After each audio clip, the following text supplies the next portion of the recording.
It was hard to tell if it was good luck or bad, but the sky was too clear. The wind wasn't blowing much either. For winter, the days were unusually warm. The snow that had fallen earlier had melted away completely.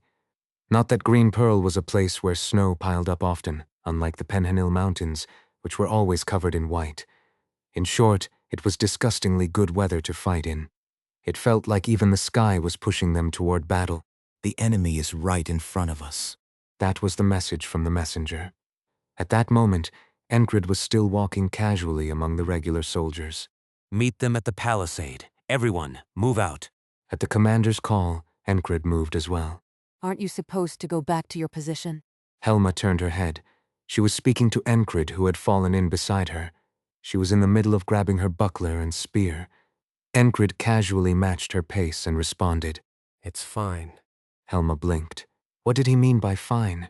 But he could fight, at least a little. Usually, people who looked that soft couldn't fight worth a damn. Helma, having only known Enkrid for 2 days, found herself worrying about him. If your superior finds out, you'll get your nose broken. Enkrid gave another offhand response to her words. I've got permission. It was as if he had just asked and answered himself, so to him it was the same as having permission. Besides, it was a prearranged action. What kind of variables would he create on the battlefield? There was only one thing Enkrid could do. Hey, if you're going to do that, why not just take the front? One of the soldiers grumbled indifferently. That guy had been complaining since earlier. Although he seemed to harbor some strange resentment, Enkrid didn't care. Considering that they'd soon be fighting together, this kind of whining was, honestly, rather cute. Compared to Rem, it was nothing more than a child's tantrum. Sure. He replied and kept walking. He was already heading forward anyway. Helma, who seemed to be part of the vanguard as well, moved her steps in that direction. Hey, mind your own business. Helma shot back at the soldier behind her. The soldier had no response. He hadn't expected him to actually go. In the meantime, Enkrid had roughly gauged the level of the soldiers. Though Rem had been utterly useless, based on Nerilia's soldier rankings, there were still a few soldiers here at the upper level. Helma was at least mid-tier. The overall force wasn't as bad as he'd thought. Most were close to the lower tier, with infantry and archers being the only units. However, their discipline was excellent. They had raised horses, but there were no cavalry. Instead, wagons had been prepared for the supply routes, the rear in particular. Naturally, they had packed supplies there. They've prepared to run if things go south. Whether they became war criminals or fugitives, they wouldn't die here in vain. Neither I nor my subordinates will allow that. It was a formation and preparation that echoed Garrett's voice. Enkrid liked that. As he walked, he casually swung his arms. The pain was minimal. His right arm had recovered decently, and his left shin was fine now. The wounds he'd suffered here and there were now just scars. When Jackson had seen him, he said there wouldn't be any scars on his face. However, he would still be left with scars on his shin, arms, and body. After hearing that, Kreis had made another ridiculous remark. Even if a facial scar wouldn't be bad, it's still better not to have one. He was determined to drag Enkrid to the salon. What a ridiculous guy. Enkrid moved around, feeling the texture of the soft armor wrapped around his shoulders, chest, and thighs. Even though it was just thin leather armor, it felt stiff. Since he had a thin gambeson underneath, it felt stuffy too. Taking it off would make him cold and reduce his defense. A little discomfort would only help with defense. You're going in with 3 swords? Seriously, if you fight from the front, you're dead meat. Helma spoke with concern. She was a good-natured friend. Just as she was about to say something, Jackson approached. No, he appeared, suddenly. Enkrid had sensed him with his sharp instincts, but Helma hadn't. I brought them. Helma jumped, startled. It was as if the man had suddenly sprung up from the ground.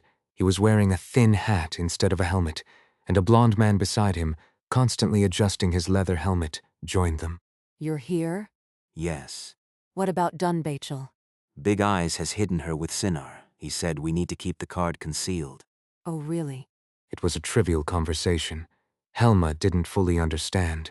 However, she realized that the man before her was not just an ordinary person. Actually, she had known that for some time, but it was only now becoming clear. He had drawn attention from the start. This was the same man who had moved around the camp, as if the tension in the air didn't bother him at all. Enkrid didn't seem to notice Helma's gaze. He was focused on the task at hand. What was needed was a variable, something the enemy wouldn't expect. Enkrid decided to begin with the first strike of the battle. Kreis had agreed to it as well. It was a method that had worked well so far. An unexpected strike would reveal how the enemy responded. From there, they could uncover some of the cards the enemy had hidden. It didn't matter if they couldn't see everything. Even glimpsing part of it would allow them to predict what came next. That would be a complete change from the current situation, where they knew nothing. Oh, please. Kreis was battling his own ominous thoughts. Enkrid remained calm. There are quite a few. Even as the enemy approached, he didn't feel overly tense. In fact, he didn't think it was all that dangerous. Whatever the enemy had prepared, it seemed manageable. His instincts, which usually warned him of danger, were quiet, and his physical condition was better than expected. His right arm had recovered more than halfway. This is good. It really wasn't bad at all. Wow. The war cries broke through the air as the enemy forces advanced. Aspen's army continued their slow, steady march. As soon as the enemy came within range of the arrows, the Allied forces released their bows first. The arrows sliced through the air, marking the start of the battle. Aspen's army fired back. A black rain of arrows began to fall overhead. It was the most routine beginning of a battle. Hold. Raise your shields. Don't lower them. You idiot. Arrows, fired in a high arc, hung in the sky like black dots before raining down. One unlucky soldier got struck in the shoulder by an arrow. A comrade dragged the injured soldier down while another soldier raised a shield over them. They worked well together, not bad at all. They were well trained. Still, it wasn't enough. Compared to the Border Guard Reserve Unit, which had been brought in as reinforcements, they were weaker. It was like comparing solid stone to hardened clay. Their training needs to be more rigorous. Enkrid made a mental note to plan a training schedule for those who survived today. It was a random thought, but not a bad one. Thinking about the future, planning for what's next, these things always helped. This kind of thinking was also part of being prepared. It was about focusing the mind. Preparation wasn't just about adjusting your sword belt or gripping your weapon properly. Enkrid easily dodged the incoming arrows. If he could dodge daggers thrown at him at point-blank range, this was nothing. He hadn't brought a shield either. Being fully armed was important, but Right now, just the 3 swords. that seemed to be the better option. Glancing to the side, Ragnar was dodging arrows without even looking, effortlessly widening the distance between him and the enemy. Jackson had already disappeared. He'll manage just fine. There was no reason to worry about Jackson. He would be fine. Enkrid focused solely on his own task. Who? He steadied his breathing. It didn't matter what battlefield he was on, who the enemy was, or how good his current condition was. Danger was always present, and ignoring threats could lead to disaster. As always, Enkrid brought out his best effort. He started with one sword held in both hands. Shk! The steel sword, gleaming with a faint blue hue, slid out of its scabbard. He raised the sword to catch the brilliant winter sunlight. Though it had lost a few teeth, it was still sturdy. Even with all the maintenance he had done, it still looked worn. He had used it far too harshly. It was a good sword, and that was why it had held up so well. If it had been an ordinary steel sword, it would have broken long ago. A good sword is always the right choice. Just one more time. Enkrid spoke to his sword. He would send it off properly when it was time to retire it, but not now. The advancing forces of both armies were slowly closing the distance. Enkrid moved with them, steadily walking forward. He had no hesitation, a half step ahead of his allies, then breaking from their formation and moving even further ahead. 1 step, 2 steps. The gap between him and the rest of the army widened quickly. It was only natural that he appeared to be charging ahead alone. Hey, where are you going? Someone shouted from behind. It sounded like the grumbling soldier from earlier. You crazy bastard, hey. He ignored them. Now was the time to draw everyone's attention. Shake them with the first strike! Even though Kreis had requested it, Enkrid's heart had already started boiling with anticipation. What had they prepared? Was it knights? Magic swords? Magic? Sorcery? Had they brought a knight or two? If not, how would they stop him? These scatter thoughts briefly crossed his mind as Enkrid stepped onto the frozen, arrow-pierced ground and advanced toward the enemy. Since he was the fastest, he was the first. You crazy bastard. A nervous enemy soldier thrust a spear at him. Enkrid changed his pace. He lowered his thighs and sped up. The enemy soldier couldn't keep up with the sudden shift in speed, and before he could react, Enkrid's foot connected with the man's shin. With the momentum of his run, the kick landed directly. Crack! Snap! The bone shattered with a single blow, and the enemy soldier's body was lifted into the air before crashing to the ground. Ugh. Leaving the scream behind, Enkrid drove his elbow into the head of the soldier next to him. It happened almost simultaneously, kick and elbow. Ugh. A death rattle echoed. The struck soldier's neck bone snapped with a sickening crunch, and blood flowed from between the helmet as his skull was crushed in one blow. Only then did Enkrid swing his sword. Pivoting on his left foot, he swung it from his right side to his upper left. The heavy blade cut through the air in a diagonal arc. It was the middle sword technique's rotating slash. Enkrid added his own variation to it. Using the force of the swing, he shifted his pivot from his left foot to his right. As he shifted, he brought the sword down from the upper left, then swung it from the lower left to the upper right. His left and right feet crossed, and during that movement, the blade traced the shape of an infinity symbol. Anything caught in the sword's path was broken and destroyed. Things were cut, slashed, and sent flying. Gawk. The ones screaming were those unfortunate enough to survive the initial blow.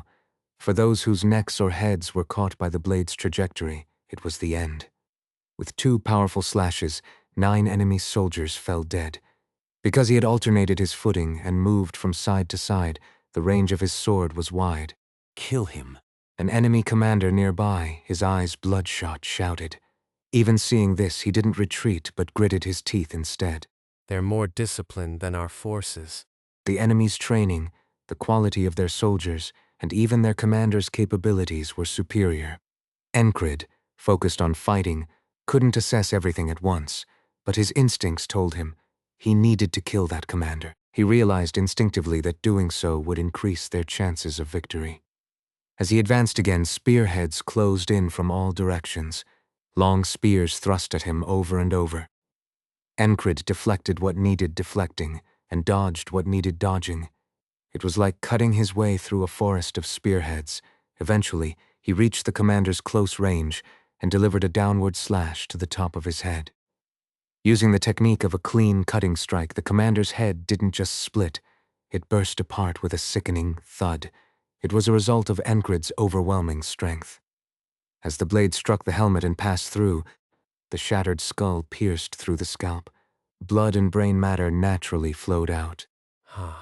As Enkrid swung his sword in a wide arc to intimidate, the enemy soldiers hesitated. He took a breath and unleashed the heart of great strength. It wasn't a limitless power, but now was the time to pierce, strike, slash, and crush. What the hell is this? An enemy soldier let out a cry, but Enkrid's blade didn't stop. He was like the Grim Reaper, a harvester of lives as he weaved through the enemy ranks. He's insane. Another enemy soldier shouted, but it was a meaningless cry. There was no hesitation in Enkrid's blade. As he cut down dozens alone, the enemy's formation naturally began to crumble. Are you just going to stand there and watch? The enemy commander shouted loudly, prompting someone to step forward. If they left him unchecked, their entire formation and ranks would be shattered. A warrior from the Aspen side, who had been steadying his breath, stepped forward. He advanced toward Enkrid, but then stopped. The man assessed Enkrid's skill. Middle sword technique. A fighting style that focuses on heavy, powerful strikes while disregarding minor attacks. Assessment complete. Time to fight. The man moved forward as well. All eyes were on Enkrid. So then, what should he do? He assessed the enemy soldiers. To be precise, he read the entire mass of enemy troops with his senses. There was no need to see everything with his eyes. His trained senses allowed him to gauge his opponent's skill just by listening. The firm steps without hesitation, the confident shouts, the speed of their approach, and even the calm gaze in the midst of it all. Jackson, using his own method, different from Auden's, sized up the enemy's skill and slid his sword between the ranks. A long blade emerged between the waists, thrusting forward. Kill them all. The first to fall was a brute wielding a heavy warhammer, a hammer with a weighted end smashed against an ally's shield. The hammer was pulled back, recoiling from the force of the blow. The blade pierced through the hammer wielder's stomach, a quick stab in and out. Huh? What the hell is this? What else could it be? A blade, of course. From behind his shield with icy eyes, Jackson stared at the soldier. The moment their eyes met, Jackson's snake-like curved blade slashed the hammer soldier's throat. This was a technique he had loosely interpreted after watching Enkrid's fluid sword technique and adapting it to his own style. If you looked at the trajectory of the sword, it was closer to a technical sword, so it was fair to say it differed from Enkrid's fluid sword technique. Erg. The soldier who had been about to speak grabbed his throat and fell backward. Whether he foamed at the mouth or not, both the boots of his allies and enemies trampled over the fallen hammer soldier. Jackson kept repeating the same action. He hid among his allies and stabbed whenever the opportunity arose. He targeted only soldiers of superior rank. Among them, he spared a few that caught his eye, those who seemed tricky to kill in a single strike. Jackson was meticulous in doing his job. Though his allies didn't realize what was happening, some commanders noticed the strange flow of battle. Why does it feel like we're winning? It was the platoon leader of his allies who said this. Hadn't their forces been evenly matched? Then why were they winning? He couldn't understand the reason, but did it matter? No. Fight. Push forward. The commander did his job, shouting until his voice was hoarse. Stick together, don't spread out. Infantry battles on the continent were fundamentally chaotic. The more you stick together, the better. If you spread out, you were in danger.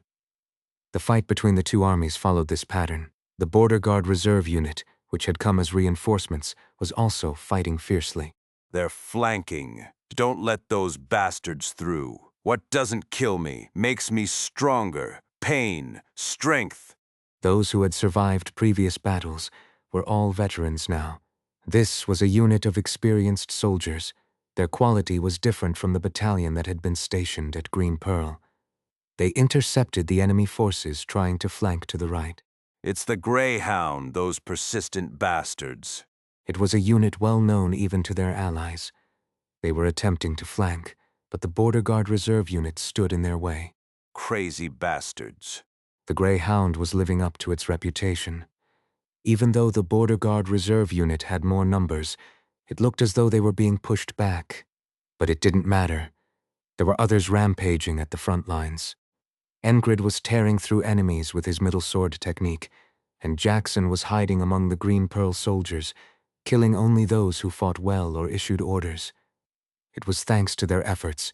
Originally, they should have been pushed back by the strong forces of Aspen, but strangely the balance was maintained. Ragnar moved to Enkrid's left rear. He intended to do his part by dealing with one enemy at a time. Ragnar was gradually stirring up his fighting spirit as he swung his sword. It had been years since he had lived without such enthusiasm. To truly get going, he still needed a reason. Ragnar was always slow to get started, and then it happened. He sensed a murderous intent from the left, and just as he felt it, a piece of metal flew past his face. Ragnar tilted his head back. He barely managed to dodge it. It was because his body was still warming up slowly. The good thing was that, whether slow or fast, his body reacted instinctively to such attacks. A drop of blood splattered from the blade that grazed his cheek. The leather helmet covering his cheek was cut by the sharp blade, and the bottom part dangled loosely. You dodged that? The soldier who had thrust the sword retreated immediately. Ragnar recognized him at a glance. A skilled one. He didn't know why, but the feeling was pleasant. Hadn't he been waiting for an opponent who would ignite his desires? There was a longing that Enkrid alone couldn't satisfy, bloodshed and a life-or-death battle. That's what Ragnar wanted right now. There was no need to search for a path. Therefore, there was no reason to lose his way. All he had to do was chase after the back of the retreating enemy. Ragnar took off his uncomfortable helmet and threw it aside. After taking a few steps forward, an enemy soldier holding a short sword blocked his way. You bastard. Where could the soldier who landed a blow on him retreat to? Back to his allies, of course. As Ragnar pursued him, it meant he was naturally pushing deep into the enemy lines. The enemy soldiers reacted. But Ragnar reacted faster. As he moved forward, he stabbed and withdrew his sword. With a single thrust, he pierced the enemy's throat, leaving a gaping hole. The soldier's body leaned forward, as if the strength in his spear still lingered, then he collapsed. While that one fell, Ragnar cut down 5 more as he pushed through the enemy ranks. It was a reckless charge, but it had the effect of disrupting the enemy's formation into chaos. Thus, the allied commanders nearby once again felt the battle becoming oddly easier. Is this going to be simple? The preparations they had made for a retreat in case things went wrong now seemed unnecessary. Fight, fight, and kill them all. The formation had long since fallen apart. In this chaotic skirmish, the more they killed, the better. The enemy commander knew this well and shouted relentlessly. Pain is. It was a chant that had spread among them before anyone realized it. Commander, our troops are being pushed back. Hearing his adjutant's words, Avner smiled. Things were going according to plan, so how could he not smile? But just as planned. The adjutant bit his lip. He couldn't understand this operation. Wouldn't success be the same as failure in this case? The road ahead is difficult, but I will keep moving forward. I'm going to be a fool who killed 1,000 soldiers. Avner said. Is this really the right move? Without a doubt. There was not a hint of hesitation. The voice of a genius was clear and unwavering. The adjutant lowered his head. At this point, there was no stopping him. Now show me what you've been hiding. Kreis kept his eyes on the enemy's movements. They were bound to do something. Wasn't Enkrid rampaging like that? Thanks to Jackson, the momentum of the enemy soldiers had been drastically weakened. Meanwhile, Ragnar was headed somewhere unknown. This isn't over yet, is it? Sinar and Dunbachel had been kept in reserve as their trump cards. The rule was that you never reveal all your cards until you've seen all of your opponents. Big Eyes, I want to fight. Dunbachel said, placing her hand on the hilt of her scimitar as she nudged Kreis in the ribs. Wait! Am I a dog? You tell me to wait and I'll just wait? Next to her, Sinar stood silently with her arms crossed, her eyes half closed. Try to calm down like the ferry company commander over here. I'm a human, not a fairy, am I? Even while soothing Dunbachel, Kreis's eyes never left the battlefield. The battlefield as a whole was balanced in a strange way, but in the individual skirmishes the odds were tilting in their favor. In the end, those small victories would pile up and lead to an overall win. This was the picture Kreis had drawn. He had ensured that variables wouldn't just remain variables, but would affect the entire battlefield. If the enemy did make a move, he had already prepared ways to retreat and buy time, but there has been no need to use them so far. That's how things stood. So why was Aspen just sitting back and watching? Why weren't they playing their hidden hand? There was definitely something there. Something was clearly in play. If not, why would they have advanced so slowly and started this fight at the tail end of winter? Is there no hidden card? Are they just idiots? Of course not. Messenger, messenger! A messenger came charging from the back. Kreis had deliberately pulled Nurat, who led a sharp-eyed and fast-moving unit, to the rear. Garrett had been left symbolically at the command post. The true battlefield commander of the Green Pearl Battalion was Nurat. She had sharp eyes and a keen mind, and now she had taken the appropriate action at just the right moment. Some of their forces are flanking us. It's not a small number. As Kreis received the report, a map of the battlefield floated through his mind. The terrain he had memorized, the path of the enemy's movements. What were they aiming for? The border guard. They were aiming for the rear. Some of their forces may have already broken through. To the rear. Dunbachel and Sinar began to move. It was time to block the card the enemy had just played. The second flanking force has been discovered. Good. At those words, Avner clapped his hands together with a sharp snap. Not everything can go according to plan. The battlefield is a living thing. But if you focus on just one goal, That can still be achieved. the battlefield is ruled by a select few elites. Avner knew this saying well. So what happens if you kill those elites? Talented individuals are limited. They are not infinite. How many geniuses arise in a single era? Not many. The fact that there aren't many knights is proof of that. Therefore, Give up one battlefield. and win the war.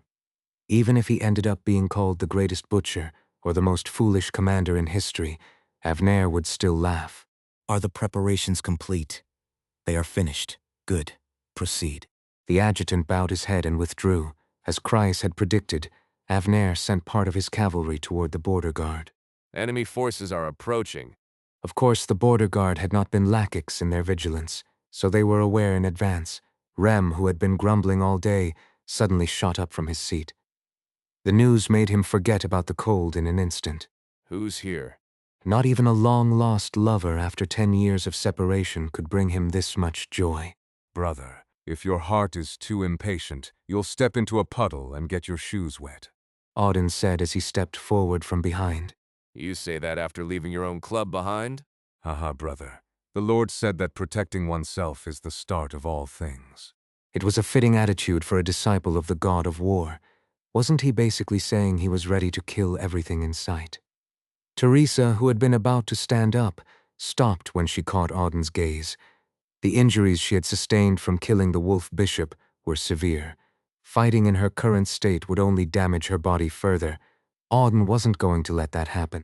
Sister, you will wait. Understood. Though deeply disappointed, Teresa held herself back. Excited just like Rem, Odin went out to meet the enemy, but their expectations were not met. What is this? The situation was strange. For a force supposedly attacking the walls, only a pitifully small cavalry unit could be seen, and even then they were hanging back, as if gauging the situation from a distance without committing to a full attack. Rem waited for 2 days. These bastards. The enemy never attacked. They only stalled for time. It was a trick Avner had pulled.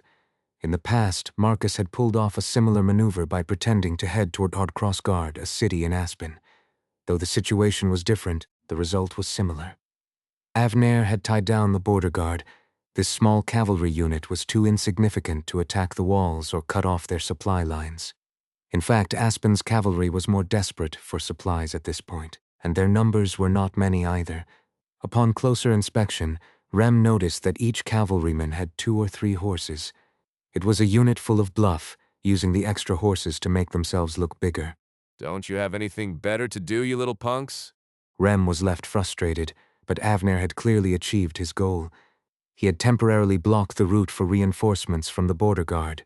He had bought himself a little time, and for Avner, that was enough. Meanwhile, Esther caught the scent of magic. It was a rather powerful spell. She followed the trail of that scent. As she climbed a small hill, she spotted a group of people gathered there. One of them locked eyes with her, glaring intensely. You. Galaf, a man who had claimed many titles in the world of sorcery, held the power to bend rivers. He was a sorcerer. He was characterized by his short brown hair and delicate features. No one knew his real age, but he had looked the same for the past 10 years. Some said he had drunk from the river of life. Of course, it was just a rumor. Esther silently stared at him. They said you were ruined by a curse. Guess that was just a rumor. Galaf said, surprised to see Esther in human form. Esther remained silent, only watching him. She had sensed the traces of his magic and followed them here. It had been by chance. The flow of mana and the traces of prepared spells had caught her senses. Was it the guidance of the stars or the call of fate? She didn't care. She didn't believe in gods. What she believed in was herself and her own mastery of magic. She was a sorceress because she only trusted in what she had built. Master. One of Galaf's disciples stepped forward. He was known for training many disciples. Even now he had 6 with him. Leave. Galaf ordered, still observing Esther. He could tell something just by looking. The curse isn't fully lifted. The witch couldn't be at full strength. You're the Witch of Struggle. Will you find a fight? Galaf asked. He didn't need to be here to complete the task he had prepared with his disciples. There was no need to fight the witch unless necessary. Esther didn't know exactly what they were up to here, but it was clear that whatever it was would harm the nest she was in. Otherwise, why would a sorcerer of this caliber be here? The nest she was protecting was Enkrid. Magic would be dangerous for him, too. She had gained something by staying in this nest. I should at least protect it. De Muller's scythe. Esther said, reciting the incantation of a prepared spell instead of answering. Following her fingertips, a vacuum-based slicing spell materialized and cut through the air. It was one of her specialty spells, yet Vartan's shield. a blue barrier rose to block the scythe's wind. The shield rippled like waves.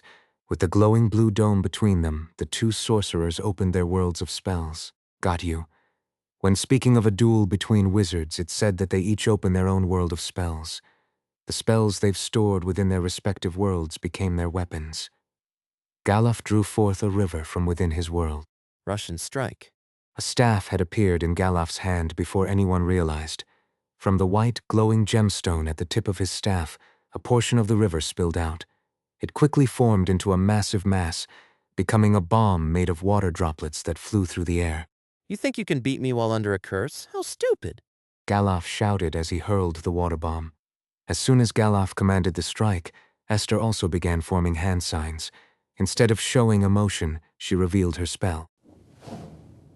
The moment Esther's finger movements ceased, flames erupted in her eyes, and a sphere of fire materialized in her line of sight, shooting forward. The two spells, formed of different elements, collided in midair. With an explosive sound, a great cloud of steam billowed out. The fireball was extinguished, and the mass of water veered off course, slamming into the ground.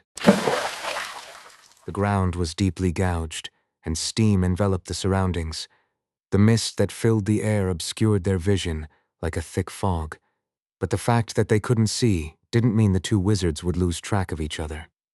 From the start, they had been sensing the flow of mana to locate their opponent, so vision was unnecessary. You stupid bitch. Hearing that insult repeatedly only made her more determined. Esther decided on the words she would say when she killed him. But now wasn't the time for that. While Galuf hurled insults, he secretly sent two of his disciples behind Esther. He had sent the others off for other work, but kept these two with him. Neither was especially skilled in sorcery, but they were both excellent with swords. Stupid bitch. Galuf repeated the same words in his mind while continuing to chant spell after spell.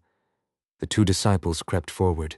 The steam conveniently concealed their bodies, making it almost impossible to detect their presence. Since neither of the disciples had yet established their own world of spells, Esther, who could sense mana, wouldn't be able to detect them. The two disciples advanced, cutting through the misty steam. One of them tightened his grip on his sword, searching for their target. As his eyes darted, ready to stab as soon as he spotted her, something suddenly swooped towards him. The disciple, who had taken the lead, suddenly saw nothing but darkness. Something had wrapped around his face, and pressure began to build on his head. Urk, you son of a... The other disciple behind him drew his sword and stabbed forward. Gah. It was as if he had struck a rock. The tip of his sword rebounded, and he dropped his weapon. His hand throbbed painfully. Out of the mist, a large hand reached out and swiftly gripped the second disciple's throat. Reflexively, the disciple scratched and tugged at the hand around his neck. It was all to no avail. Not even the sword could make a difference. Gah. The two disciples hung in the air, unable to even scream. Their breath was cut off, and they couldn't utter a word. Both the one whose head was grabbed and the one whose neck was held struggled, but neither could break free from the grip. The face of the disciple with the hand around his neck began to turn purple. It was because his airway was completely blocked. His tongue sluggishly slipped out between his lips, which had turned an even darker shade of purple, hanging limply downward. Meanwhile, Esther calmly chanted another spell. De Muller's scythe. It was the same spell as before. As the vacuum slash cut through the air, the steam that had obscured the surroundings briefly dispersed. The same trick again. Galuf blocked it in the same way. A blue barrier intercepted the vacuum blade, scattering it. And then Galuf saw the figure standing idly in front of Esther. A golem? What stood before him was a monstrous creature, too human-like to be an ordinary golem. He also noticed the two dead disciples. One had died with his tongue sticking out, and the other lay on the ground, bleeding from his ears, eyes and nose, his skull shattered, his face grotesquely twisted. A summoned creature? I picked it up along the way. Esther responded, her face still devoid of any smile. Galuf clenched his teeth. There was no way he could lose to someone who couldn't even open half of their spell world. On the other hand, Esther found her opponent pitiful. After all, why had she earned the title that included the word battle in her name? Because she fought well, Her world of spiggles had begun with battle and combat. Ah, it's been a while. It had been a long time since she had faced a decent opponent. After this, she would have to remain in panther form for more than a month, but the enjoyment she was feeling now would be worth it. If they came close, he struck them. If they retreated, he would close the distance and strike them down. Enkrid was like a siege weapon, single-handedly breaking through the wall of enemy soldiers. He was demonstrating that very power. Some of the enemy soldiers, filled with fear, began to retreat. Don't retreat. A commander behind them drew his sword. If they retreated, they would be killed by their own allies. With renewed resolve, the soldiers clenched their teeth once more. Enkrid observed the reactions of the enemy soldiers, his mind always focused on swordsmanship. He was always thinking about how to swing the sword. It was about the method of fighting. Commander Sinar brought a sword technique specifically to counter me. Why had she done that? Because she had chosen the appropriate means for the situation and moment then. What should Enkrid do now? He reflected on what he possessed, reviewing and ingraining it into his body. It was the same as always. Lost in his thoughts, he swung his sword again. A sense of impending danger touched his chest before the wind even moved. Enkrid retracted his sword. He employed a defensive stance from the correct sword technique of the nameless school. He pulled his right foot behind his left and twisted his body, raising his blade to defend his center. It was the perfect response. A blade struck the middle of Enkrid's steel sword. Had he been any slower, it would have been a severe slash. The blade that struck Enkrid's sword pulled back. The man who had swung it settled into a stance. He was short, his forehead barely reaching Enkrid's chin, and he wasn't wearing a helmet. His build was sturdy, and his feet were large. With just one glance, Enkrid understood his opponent. An attack based on explosive charges. In terms of swordsmanship, it was swift swordsmanship, a style of fast blades. Greetings from the southernmost part of the country. Translated into the common tongue of the continent, it meant straight sword, heavy sword, deceptive sword, swift sword, soft sword. Swordsmanship was broadly divided into 5 categories, and when mixed with various footwork techniques and other elements, it often transformed into new forms of swordsmanship. His opponent's swordsmanship was like that, a harmony between fast feet and fast hands, a quick, rapid sword. The opponent bounced on the spot a few times before moving again. His body moved like lightning. As he swung the sword in his hand, it was revealed to be a scimitar-like blade. Anything caught by that curved blade would surely be sliced apart. Enkrid shifted his feet and retreated.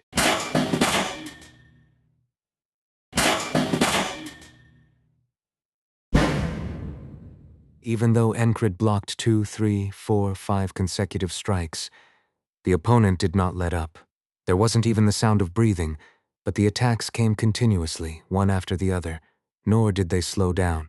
It was as if the opponent was saying he could swing like this all day. Enkrid didn't mind. This opponent was slower than Lycanos. After blocking a total of 9 sword strikes and retreating 10 steps, Enkrid grasped his sword with only his right hand and attempted to deflect the next strike. The opponent, who seemed like he was going for a wide swing, suddenly pulled back his sword and crouched down, lowering his stance in an instant. Enkrid kept his right hand where it was and used his left hand to reach for the sword on his right hip. The sword was called Ember, a blade so incredibly light that it was tricky to handle. However, when considering only a single thrust, it was the best choice. As fast as the opponent's movements were, in the blink of an eye, the man who had been in front of him was now airborne. There wasn't even a sound of him kicking off the ground. It was as if he had suddenly appeared above Enkrid's head. A move that bordered on acrobatics. From mid-air, he slashed downward. A strike launched from above, adding speed to his momentum, a faster and sharper strike than any of the previous 9. It was a decisive move, his final gambit, but Enkrid didn't retreat. Instead, he moved his left hand. The descending slash from above and the upward thrust of light brushed past each other at an angle. The curved sword grazed Enkrid's chest, but it did not cut through his flesh. The final strike lacked the necessary strength. You're faster than me. The blade had embedded itself in opponent's chest, preventing the man from continuing his attack properly. Because of that, the man's sword merely grazed Enkrid's chest. It tore through the leather armor and the gambeson, but it couldn't penetrate the under armor he wore beneath. The armor he had acquired when he saved Big Eyes had proven to be quite useful. The man, now with a hole in his chest, fell to the ground, writhing. Recently I fought someone much faster. Enkrid said to the dying man. The man blinked a few times before his breath stopped. He was dead. It was remarkable that he had even spoken after having his heart pierced. Enkrid swung his sword in the air, shaking off the blood. The blow had left his chest feeling a bit numb. Both the gambeson and leather armor covering his chest now bore clear marks from the strike. However, the bandage armor underneath had remained intact, so he hadn't been cut. The aching in his bones suggested it had been a blow of considerable strength. Enkrid didn't know who his opponent had been, but the Aspen commander did. He was a man called Janus the Quick-Handed. Among the mercenaries active within Aspen, he was considered one of the most capable. His rapid strikes and light movements had haunted many before, but that nightmare had ended here. Time to finish up, right? Enkrid spoke to the enemy soldiers as he began to move forward. Behind him, his comrades were watching. One soldier in particular, who had been muttering nonsense up until the very end, couldn't take his eyes off him. I'm such an idiot. He fought disgustingly well, incredibly, disgustingly well. He wasn't even in a position to say anything after what he'd seen. The approaching enemy soldiers were neither bundles of straw nor rotten wood, yet they were all collapsing and falling over as soon as they approached him. To go up against someone like that. It was all because of Helma. He had secretly taken a liking to her, but now it seemed she had completely fallen for this man, and it bothered him. He felt jealous. He felt ashamed. He was embarrassed. He wanted to crawl into a hole and hide. How could he have spat such nonsense in front of someone like him? Lead from the front? Do you even know how to fight? He had thrown so many veiled insults his way. He even wondered why this guy kept chewing on eels by his side all the time. Ah, damn it. The soldier converted his rage and shame into physical strength. Kill them all. The soldier, now in a state of frenzy, rampaged forward. It wasn't just happening to him. Enkrid's exploits had thrown all the soldiers into a state of heightened excitement. Where do you think you're going? Helma also shouted. The enemy was being pushed back. In terms of raw power, Aspen had the advantage, but in terms of morale, they were losing. The balance of power was also tipping in favor of Norilia. The truth was, it was all a bit strange. The enemy's movements were odd. They fought as if they were following some kind of hidden rules. If someone were to observe the battlefield from above, they would surely notice the strange pattern forming. Enkrid advanced while the enemy soldiers retreated. Even so, they subtly maintained their formation as they withdrew, and the number of enemy troops between Enkrid and his comrades steadily grew, but no one sensed any danger. That's how much control they had gained in this fight. It was now a matter of waiting for the enemy to crumble and retreat for good. Enkrid continued to move forward. After defeating Janus the Quick-Handed, 2 more well-known mercenaries had challenged him. My name is Joey Hurrier. Even a swordsman from the Hurrier family had charged at him. Enkrid defeated all of them within 5 to 7 exchanges. You damn monster. An enemy soldier's shout felt like an admission of defeat. At that moment, no one could claim that Norilia's army was losing. The Aspen unit, retreating to avoid Enkrid, was quietly maneuvering within their ranks. They were subtly reforming their ranks and formations, dividing Enkrid and his allies. From afar, Avner watched the flow of the battlefield, silently repeating to himself, Come in closer, closer. In front was a plain and behind was a hill. Several small hills jutted out randomly. If you went towards the river from here, you'd find a valley, and to the right there was a forest. Avner had made arrangements in every direction. Kreis held off those attempting to circle around. Saving the cards of Sinar and Dunbachel had proven worthwhile. We've blocked them. Nurat approached and shouted. Kreis quietly clenched his fist. It was done now. All they needed to do was hold the stalemate. Even in this situation, the enemy fought relentlessly. They showed no sign of retreating. It was a foolish act. You want to fight through the night? That would only cause immense losses for both sides. To be more precise, Aspen would suffer several times more. If they continued this battle, Aspen would take an irreparable loss, one from which they could not recover, and yet they still wouldn't retreat. On the other hand, Their own forces couldn't afford to withdraw first. It was a winning battle. Without a doubt, a winning battle. What's going on seriously? Kreis was frustrated, unable to grasp the enemy's intentions. Despite the advantage, his face was grim. Block them with your bodies.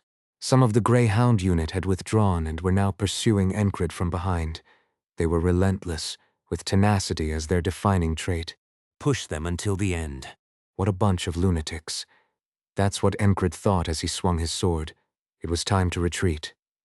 Aspen's forces were barely holding on by sacrificing lives and sheer numbers. At this rate, another day would ensure that victory fell decisively to Norilia. Yet the enemy still wouldn't give up. It wasn't just the Greyhound that was the problem. At some point, the eyes of the surrounding enemy soldiers had changed. Their demeanor was not normal. Kill him. Enkrid didn't know.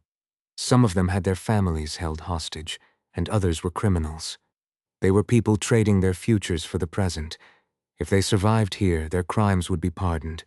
If they survived here, Krona would be given to their families. And if they killed one particular man, they would receive a fortune in Krona beyond their wildest dreams. They were a suicide squad driven by rewards. Of course, after fighting Enkrid a few times, many had considered fleeing. They realized that facing him was like throwing away their lives. But that wasn't an option either. If they retreat, shoot them all. If they retreated, their allies' spears and arrows would come flying at them immediately. It was a punishment squad, a unit that mercilessly stabbed their retreating comrades in the back. If they wanted to live, they had to push forward, and so they did. The situation was growing more and more ominous. Enkrid fought, killed, and tried to retreat, but he couldn't easily return to his forces. I am Dolce Hurrier. Swordsmen of the Hurrier family charged at him, mercenaries attacked, and men who disregarded their own lives blocked his path with their bodies. Enkrid's muscles began to tremble. The human wall was too thick to break through with brute force alone. Meanwhile, the main forces of Norilia were also trying to push forward, but Aspen was resisting with everything they had. In the end, things went wrong. Enkrid was isolated. There were several reasons for this. The first was that the enemy had willingly sacrificed themselves. Damn it! What is this? Kreis was the first to realize it. They had sacrificed hundreds of lives just to isolate Enkrid. Some of the Greyhound unit had even attacked the Border Guard reserve unit in unfavorable terrain. The cost of those lives had done nothing but separate Enkrid from his comrades. The second was the enemy's resolve. It was also Avner's resolve. The men clinging to Enkrid grabbed him and held on as they died. They held him back. It created a more difficult path than anticipated. They had sacrificed their lives to bind his feet. The third was the terrain, the formation, and their preparations. Avner had prepared a lot, and this was part of it. As Enkrid tried to shake off the enemy in return, he found himself lost. There was even some sorcery mixed in. Though no one noticed it, it was only natural. They had advanced slowly and prepared everything step by step. It had all been carefully arranged to capture just a few individuals. Among those preparations were soldiers, and formations that in the Far East or South would be called battle formations. Even when Enkrid looked to the sky, he couldn't find his way. The sorcery had blotted out the stars. By now the sun had set and night had fallen. Enkrid was trapped in a dense area between hills where thick brush grew all around. At that moment, from the midst of his army, Avner declared, almost as if making a proclamation, Got him. "Try cutting down 1,000 on your own." Enkrid had not returned, and a night had passed. At some point, the enemy troops began to retreat like a receding tide. Ragna hadn't returned either, and Jackson was also missing. Kreis realized that this situation was quite serious. No, a sense of foreboding gnawed at his mind relentlessly. Where's the highest point nearby? A place where we can observe. Still, he remained calm. Perhaps before things went wrong, but now that they had, there was no room for panic, especially not with Enkrid missing. If the captain dies, I'll probably die too, right? What would happen if Enkrid came back dead? Rem would probably throw an axe without warning. Of course, it was a half-joking thought. Not good. Even if they weren't dead, nothing good would come of it. If the captain disappeared, countless problems would arise.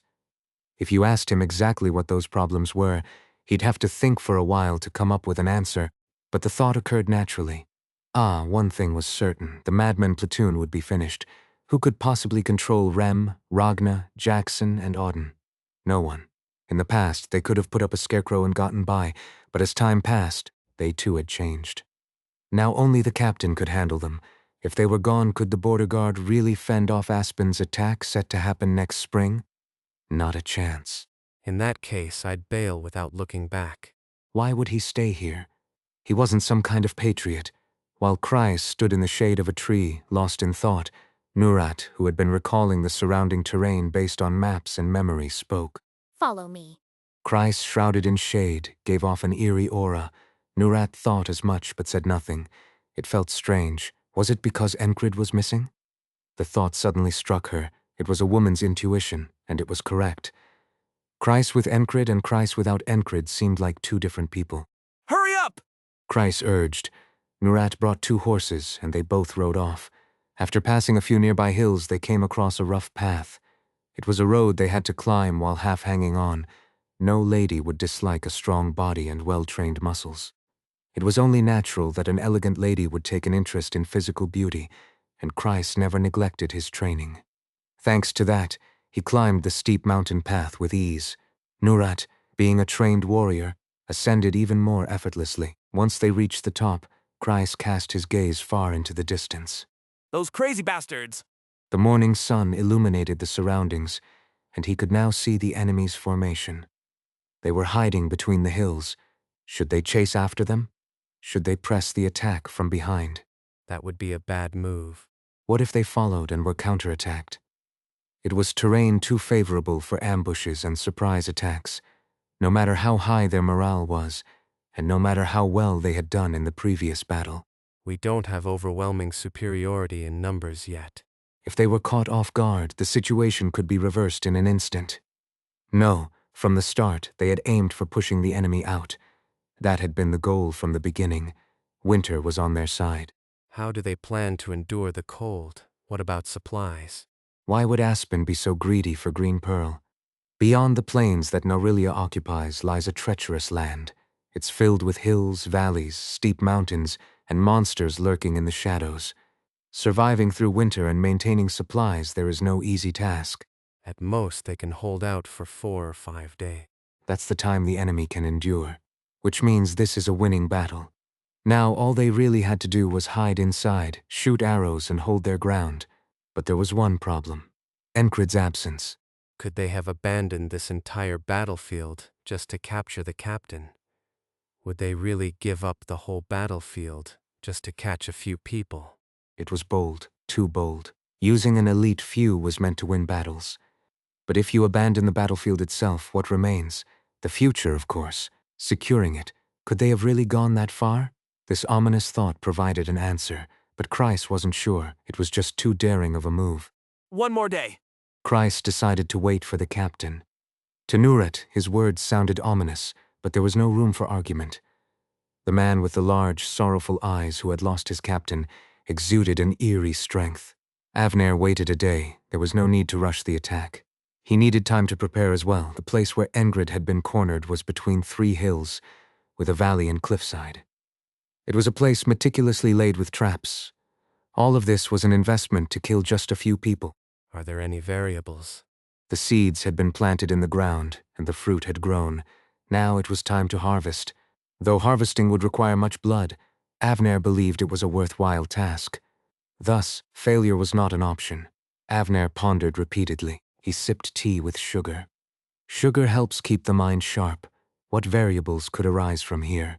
There would be no mistakes until the very end. No matter how skilled the enemy was, as long as they weren't knights, there was no way they could escape. He had prepared thoroughly for this. After losing the previous battle, Avner had thoroughly analyzed the border guard. Did they lose the battle because the enemy played the knight card? No. Avner reviewed the battle and found the answer. They had already lost before the knight even appeared. He found the reason for the defeat. He dissected the battle. He examined the battlefield, and from that he learned names. Enkrid and the members of the Madmen platoon. The battles they fought on the outskirts, the skirmishes where they hit the supply lines, those were the actions that painted the picture of defeat. And every time he heard of their exploits afterward, a chill ran down his spine. His hairs stood on end. Even within the city, they didn't live quietly. Whenever Hurrier appeared, assassins were cut down, and nothing could stand before the name of Enkrid without ending in failure. They were like ghosts, uncatchable and untouchable. That's why. I'll catch them. Avner was a strategist who prepared thoroughly, and so he did. He played to his strengths. He prepared, thought things through, and cornered his enemy. The beginning was thieves and fanatics. He had stumbled upon a good card by chance. Of course he used it. The Black Blade and the cultists aren't pushovers either. There was no way the border guard wouldn't be affected. Avner deliberately avoided direct confrontation, waiting for them to splinter. It would have been even better if the Black Blade or cultists had killed a few of them. But such luck wasn't granted. Still, they split. Enkrid left Rem, Auden, and Teresa behind. Only amateurs go after groups. Above all, Avner's craft had been embedded into this land. For Enkrid, he set up a trap called the Triangle Seal. As for the remaining members of the Madmen platoon, he sent blades worthy of their skill. He even played the card of the Assassin clan. With this, Kill them. His mouth felt dry, so he took another sip of tea. As he swallowed, his thoughts became clear. The losses would be significant. If things went as planned, the reward would be nothing more than a few heads. On the surface, just the heads of a few elite soldiers. But to Avner, they were the heads of those who would become the greatest threat to Aspen in the future. With his thoughts organized, the next step was action. Thanks to the wide-open tent in front of him, sunlight and the winter breeze entered together. The breeze wasn't too cold. The weather was good today. Let's begin. Avner set down his teacup with a click and opened his mouth. First up was the head of that man, Enkrid. Enkrid didn't think this was a crisis. This couldn't even be called danger. There wasn't a blade at his throat at the moment. Enkrid was hiding among the bushes, focused on resting. whatever I do, my body comes first. His stamina had reached the level of being called superhuman. One night was enough to recover any lost strength. Even if he couldn't return to perfect condition, he could recover enough. His body had become that resilient now. The isolation technique, thanks to Auden. Should I be grateful? It was a sudden thought. Once he returned, perhaps he should at least thank Auden for it. But stamina is stamina. Separate from stamina recovery, his body still felt the strain. He'd been swinging his sword all day long. It would have been strange if his body didn't feel worn out. The blood vessels in both his forearms had burst, leaving bruises. He hadn't just swung his sword, he'd punched and kicked too. He couldn't solely focus on attacking. He'd been fighting alone amidst the enemy. It wasn't as if he could block every attack coming his way either. He had to rely on his sense of evasion, dodging and parrying only the most dangerous attacks, letting the rest hit his body.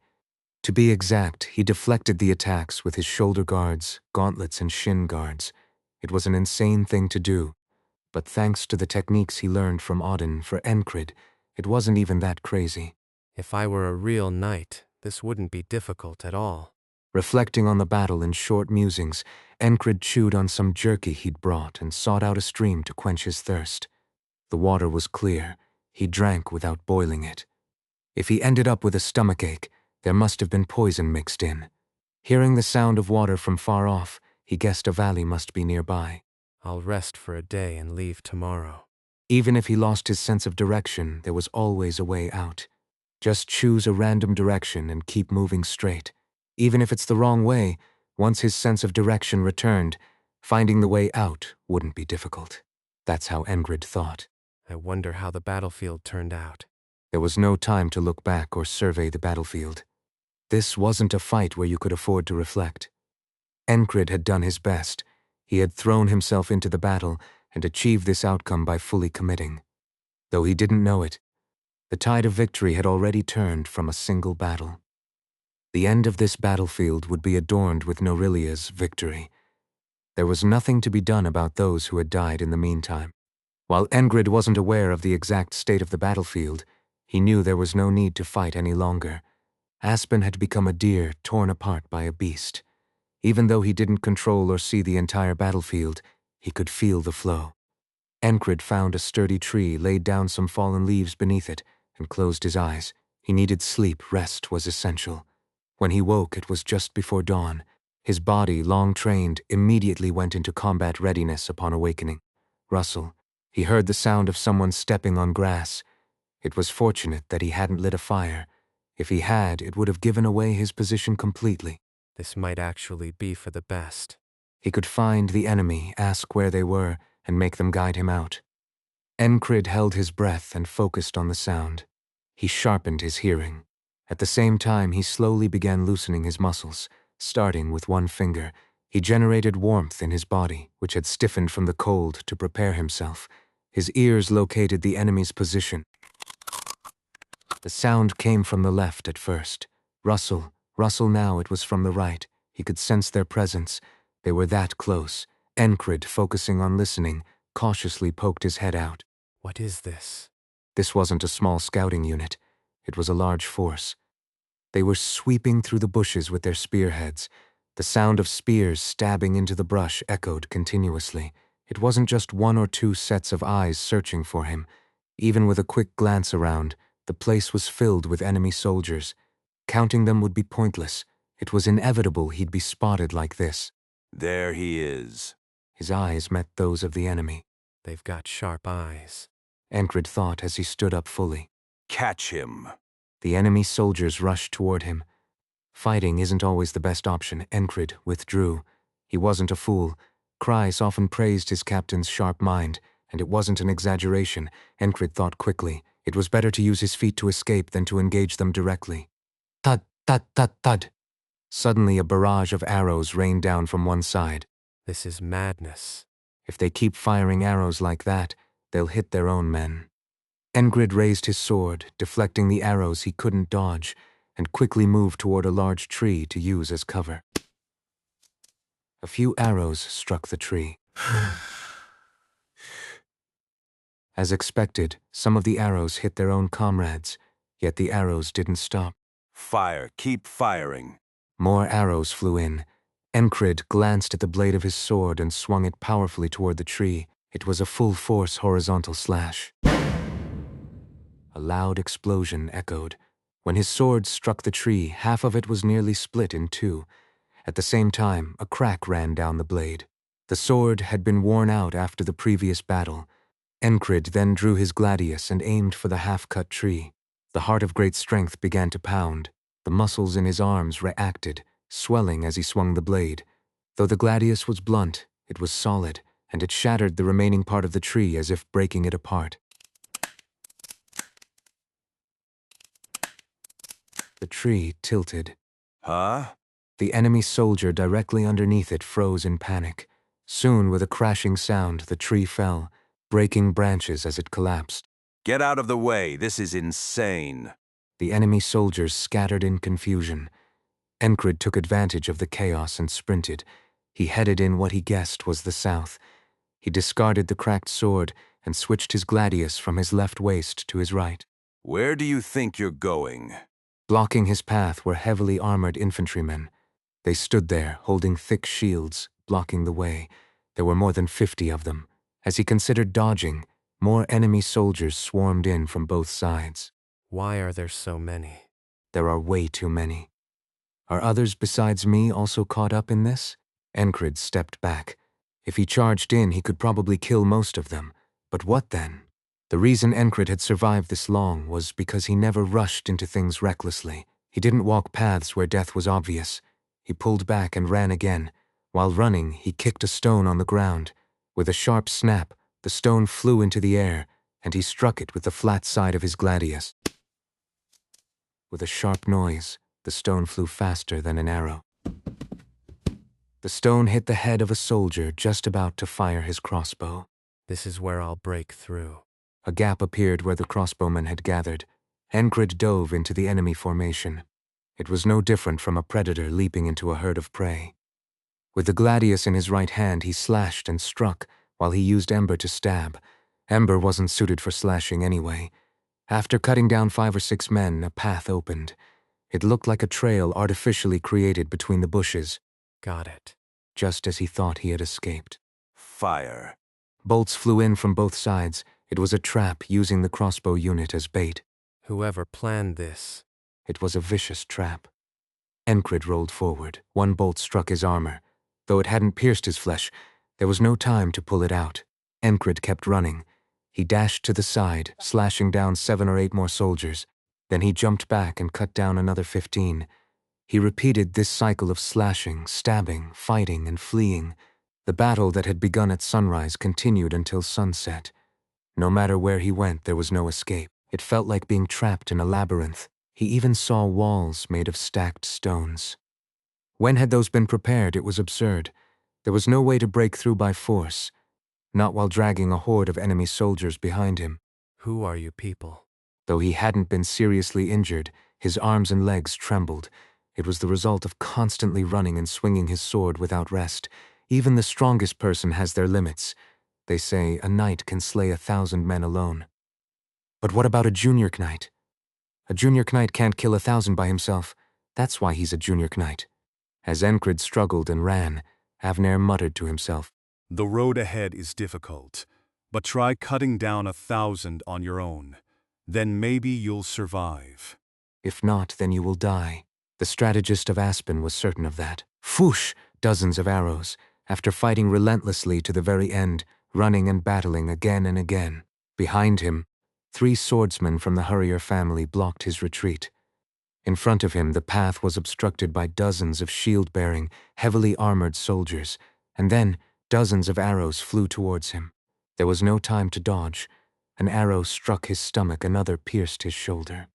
The bandages beneath his armor protected his stomach, but his shoulder took the hit poorly, leaving his left arm unable to rise. His shoulder guard had been gone for a long time, and only one gauntlet remained on his right hand. His boots were torn as well. Cold wind bit through the cracks and tears in his armor. He was in tatters. Even so, Enkrid killed 2 of the Hurrier family swordsmen with ember and severed the arm of the third. The one who lost his arm glared at Enkrid with bloodshot eyes. I thought this was over-preparation, the man said. Enkrid didn't have time to respond. Kill him. The final act was a hail of arrows. No, in truth, 150 arrows were fired. 150 longbowmen shot arrows at a single target. Enkrid gripped his swords in both hands and charged. It was a desperate struggle. Where do you think you're going? The Hurrier family swordsman, who had lost an arm, threw himself at Enkrid. As Enkrid split the man's head with his gladius, dozens of arrows struck his body. Arrows pierced his thighs, his shoulders. The worst was the one that grazed his neck, tearing away a chunk of flesh. His knees hit the ground first, and then he collapsed, head falling forward. What madness. Enkrid finally realized it. They had gone to all this trouble and preparation just to capture him. It was insane. He felt a flicker of irritation, just a little. He had never died like this before. As he closed his eyes, his body began to tremble. He had lost too much blood, and his body could no longer regulate its temperature. Death was approaching. Darkness covered his vision. He could feel the cold embrace of death, brought on by his dropping body temperature. And so he died, and then he opened his eyes. The sound of a river, and in front of him, a ferryman. He saw the purple glow of a lantern and the gently rocking boat. Did you enjoy it? The ferryman asked. What did Avner do? Avner advanced slowly, but it was not a leisurely march. In reality, it was very busy. Perhaps it was like a swan, which appears graceful on the surface but paddles furiously beneath the water. There was a lot to prepare and build. Starting with sorcery, it was more work than building a fortress on a mountainside. This was the technique Avner was preparing. But I will keep moving forward. Nilf, go ahead and start piling stones here. Build a wall. Pointing at the map, he gave orders, and his subordinate nodded in agreement. The road ahead is difficult, but I will keep moving forward. That's stop talking and start moving. He first sent a highly loyal commander under his command. Nilf was meticulous, so he would handle it on his own. Afterward, Avner moved some troops to disguise them as scouts, but in reality, they were more like an engineering corps. They built a wall between the mounds. This was the wall Enkrid faced. Avner maintained the speed of the main force while sending other units to build walls, dig trenches, and lay traps. These tasks couldn't be completed quickly. There's no need to do this on a large scale. It was intended to target only a small number of elite soldiers. At most, 3 at least, 2 or 1. He had to account for variables and predict the situation as he proceeded, and that's exactly what Avner did. Avner, who had been called brilliant since childhood, What was the foundation of that brilliance? Those who knew him considered one of his greatest strengths to be his boldness. In other words, it was his audacity to strike at a person's weak spot. But I will keep moving forward. You're kind of crazy. You come up with bold strategies, but they all seem impossible to execute. This was during the time he was learning strategy and tactics from a master. His companion was right. Avner's strategies were bold, and their chances of success were slim. But what if they could be executed? This is where Avner's second strength came into play. He was meticulous. Even when hunting a single rabbit, he would prepare a second and third trap. He would invest excessive resources to get what he wanted, and he always got it. The road ahead is difficult, but I will keep moving forward. Isn't this a loss instead? All we can get from a rabbit is a bit of fur and meat, but you spent more than you gained. His companion scolded him again. A narrow-minded view. Avner thought differently. The road ahead is difficult, but I've just gotten into the habit of being thorough in preparation. He brushed it off lightly, but he wasn't only focused on that one rabbit. The traps laid in the hunting ground can be reused, as long as I drive the rabbits this way. From the next hunt, catching rabbits would be twice as easy, so it wasn't wasteful. If you only focused on catching 1 or 2 rabbits maybe, but his preparations could catch a deer as well. If the maintenance was consistent, he could secure good game before summer arrived. Building a convincing structure alongside meticulousness, this was how Avner crafted his strategies. Of course, he couldn't explain all of this. His companion was a noble, a member of the Awakens family, which stood beside the royal family. If the Hurrier were the body of Aspen, then the Awakens were the head. Avner was of common birth. He was quick-witted and had a good grasp of the situation. Things can change at any moment, even if it's like this now. He had ambition. From a young age he was clever and knew how to achieve what he desired. He was a man who obtained everything he sought. It was rare for him to step forward and fail. His confidence was justified, though his skills were average. He became an apprentice to a noble and gentle-hearted master for the same calculated reasons. It was a carefully crafted plan, where he gained the master's favor by pretending to defend him from a gang of vagrants on the path the master was traveling. None of it was coincidental, though the master believed it was fate. Follow me, a better life awaits you, yes. It was a calculated meeting. From then on, Avner continued down his chosen path. His desire had been singular since childhood. Though I will keep moving forward. Why should Aspen be content with being just a duchy? He envisioned a stronger, more powerful nation. It was possible. Aspen may be a duchy, but it had knightly orders and the strength of knights. Even if neighboring Naurilia posed a problem. Aspen has only one enemy, Naurilia, but Naurilia has more than just Aspen to contend with. It was his desire to prove his capabilities. Mixed with this was the wish of his master, the one who had truly cherished and loved him since his youth.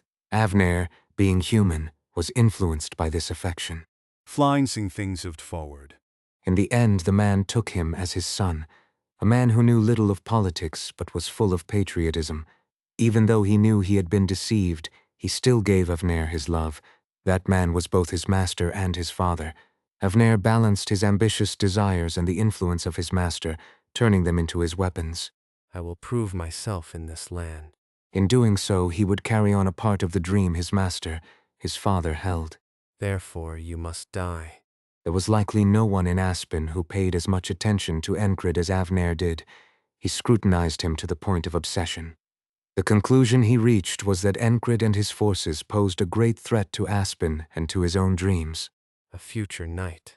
Or perhaps even more than that. Though his methods differed from Kreis, their predictions were not far apart. Both saw great value in Enkrid's future potential. Kreis even planned to invite Enkrid into his own private salon, but the overall idea was the same.